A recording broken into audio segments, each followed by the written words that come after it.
गज़ल मुनी नियाज़ी। पसे पर्दा आवाज़ आफ़ताब अहमद।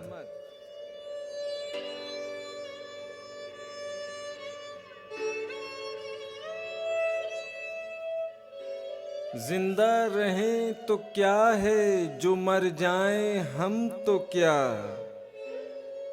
दुनिया से खामोशी से गुजर जाएं हम तो क्या।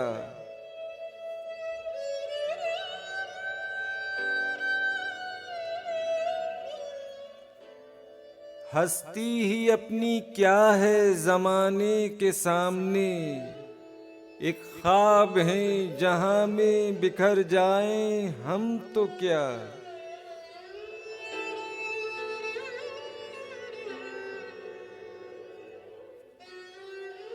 अब कौन मुंतजिर है हमारे लिए वहां। शाम आ गई है लौट के घर जाएं हम तो क्या।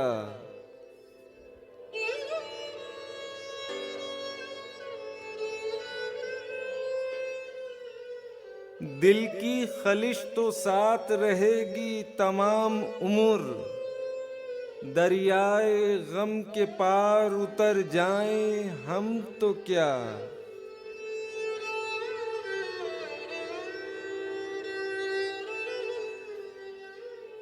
जिंदा रहें तो क्या है, जो मर जाएं हम तो क्या।